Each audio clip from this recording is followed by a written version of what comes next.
Town, who won back-to-back Grand Nationals in 1935 and 1936. Nowadays it's a trial for the RSA Novices Chase over 3 miles and occasionally the 4-mile National Hunt Chase at the Cheltenham Festival.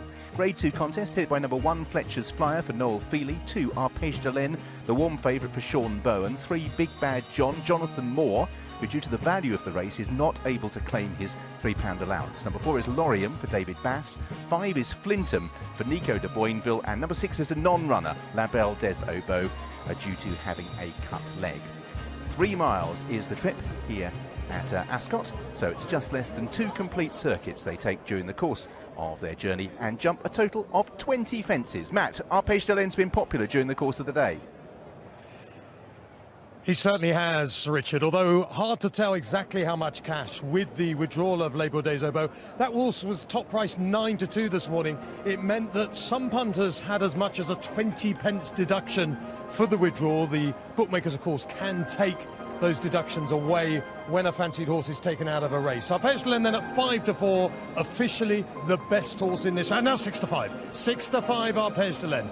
Fletchers Flyer in the neon wolf colours at 7-2. Flintham, very popular connections at 9-2. Much bigger this morning, of course, though there has been a withdrawal, but was 14-1 earlier on. Flintham. Bigbadjohn at 6s and Lorium at 12s. But Arpège de Laine and Flintham are the 2 big knockers here in the first at Ascot on ITV. And as Matt said, Flintham with very popular connections. Let's find out more with Alice. Well, I'm joined by Chicky Oaksey, who not only owns Flintham, but also bred him. What an amazing family this is. Oh, it's absolutely amazing. And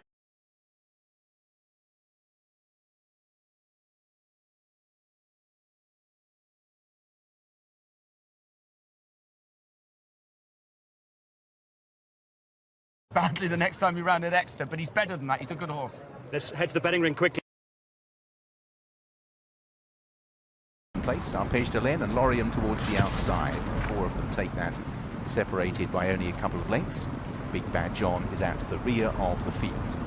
So they're now on the level and heading towards fence number 4, and Flintham out in front, getting into a rhythm, and really stood off that well. Fletchers Flyer in second, Arpège de Laine. Lorium's just lost his place slightly, as Bigbadjohn improves on the inside. Generally, the fences come pretty fast and furious here, but this is the longest run between obstacles after they've taken 4 of the 10 on the circuit, and they come all the way around the right-hand turn at Swinley Bottom, which is at the lowest part of the racecourse, and then they'll gradually climb back towards home, with the next 4 all being taken on a gradual ascent. So Flintham out in front, leading from in second place Fletchers Flyer, third up on the outside for the grey Arpège de Laine, then Bigbadjohn and Lorium, and they all measure that perfectly okay. On towards another plain one, Flintham. The cheek piece is Fletchers Flyer with the white stripe on his nose, and Arpège de Laine rising in third place. Bigbadjohn and Lorium. Lorium's rider just a little lower in the saddle there, David Bass, at the rear of the 5-strong field as they head towards the second of the open ditches. Flintham out in front, Fletchers Flyer in second, Arpège de Laine in third. The last of this line of 4 fences coming up. Everyone seems pretty happy early on, boys, with their track position, bar probably Lorium. Yeah, I just think looking at it, it's Sean Bowen's got a very difficult job on Arpège de Laine. He's a horse who does not like to be in front for too long. That makes life difficult for him, Luke, and Sean's got to keep just trying to get a lead. The problem that you have then is you allow the front horses to get away from you a little bit. Yeah, I'd love to be riding Fletchers Flyer, Fincy. He's really got into nice rhythm. Look at Noel Feely, the jockey, just riding with a nice long rein, keeping this horse relaxed. Not so Bigbadjohn, who, Richard, I thought's been a little bit sticky at his fences. Lorium's got himself back involved, although slightly under sufferance, and the whole field are very tightly grouped as they make their way up the home straight then for the first time, and the race really yet to develop, with Flintham on the inside and the purple sleeves and the white cheek pieces, Fletchers Flyer, red and green with the white face, and then the grey Arpège de Laine towards the outside. And again, they all measure it well, although Arpège de Laine was a little bit slower than all of the rivals. So the order as they make their way up past us, Flintham leads Fletchers Flyer. And there you can see the backdrop of Ascot's magnificent stand that spans best part of a furlong, provides superb viewing, whether it be flat or jumps, and a circuit under their belts. The crowd, who witnessed a great finish in the first, still have virtually everything that they've backed. Their hopes are still high as they head out onto their final circuit with the 5 runners well grouped. Flintham on the inside of Fletchers Flyer. Arpège de Laine just pushed along slightly. He is a dour stayer these days. He can come off the bridle. For the first time, his rider just nudging along. Bigbadjohn, by contrast, is being restrained by his rider as they take the next and jumps up well. But Lorium is the one that's been struggling, and he's dropped again to the back of the field. So this is the fence that's taken on the steepest descent of all of the 10 per circuit. Fletchers Flyer just looking for a stride on the outside of Flintham, who continues to jump well. Bigbadjohn now, Arpège de Laine, he can hit flat spots, and he's just hit one slightly, the grey horse in the pink colours, towards the outside. Back in fourth, and Lorium, as Fletchers Flyer begins to try and press on here. Fletchers Flyer, his rider looking for a stride, had to break that stride to meet the fence right, and Bigbadjohn nearly jumped into the back of them. Lorium's about 5 lengths down. That was the penultimate open ditch. Flintham on the inside of Fletchers Flyer. Arpège de Laine working back into it. Then Bigbadjohn as the two leaders come rather close there. Flintham broadsiding Fletchers Flyer. And Lorium, it's been an uphill struggle for him for the last half mile or so, and he is still last of the 5. So it's Flintham who makes the turn. Out in front for Nico de Boinville. Fletchers Flyer, Noel Feely in second place. You can see the way he just carries his head slightly prouder than his rivals there. Third for Arpège de Laine the grey, still well in touch. Bigbadjohn pushed along for the first time, and Lorium, to his credit, despite having been pushed along for quite a way, is still in touch. Flintham from Fletchers Flyer, who for the first time has ridden. Then Bigbadjohn, who's travelled well on the inside for Jonathan Moore. Arpège de Laine, his rider, just getting a little bit urgent, and the race is beginning now to take shape.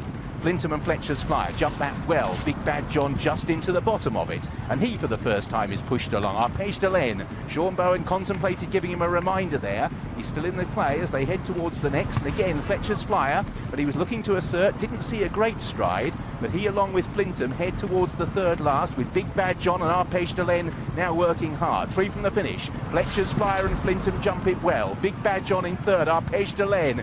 This is a crucial moment for him because he's hit that flat spot, and the front pair are getting away from him. There's 7 lengths back to Arpège de Laine and a further 8 lengths back to Lorium. Home turn, Flintham and Fletchers Flyer are pressing on. Bigbadjohn in third, Arpège de Laine is plugging on again in fourth place, but he is having to be ridden. Flintham is a doughty rival for Fletchers Flyer, and they haven't quite got away from the other two as they head towards the second last. Fletchers Flyer and Flintham.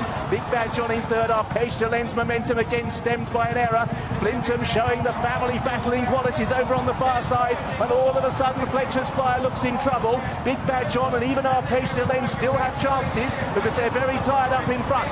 Flintham leads by 2 from Fletchers Flyer. Bigbadjohn, Arpège de Laine again missed out the last. Out in front it's Flintham who leads, getting a bit lonely. Bigbadjohn and Fletchers Flyer are trying to close down the leader. Flintham out in front from Bigbadjohn. Flintham all out. Bigbadjohn dives and may have nicked it on the line. Flintham out on his lonesome, got a little bit weary, and Bigbadjohn's thrust that big head down in a photo finish. It is close between the two. Fletchers Flyer and Arpège de Laine third and fourth. Lorium in fifth place. The dying strides. Flintham was running out of petrol. Bigbadjohn thrust his head down. I think he possibly, the big horse, has just run down Flintham. Jonathan Moore reunited with Rebecca Curtis. The photo finish hasn't yet been called. Listen for the numbers: 3 Bigbadjohn and 5 Flintham, and our second thrilling finish of the afternoon here at Ascot.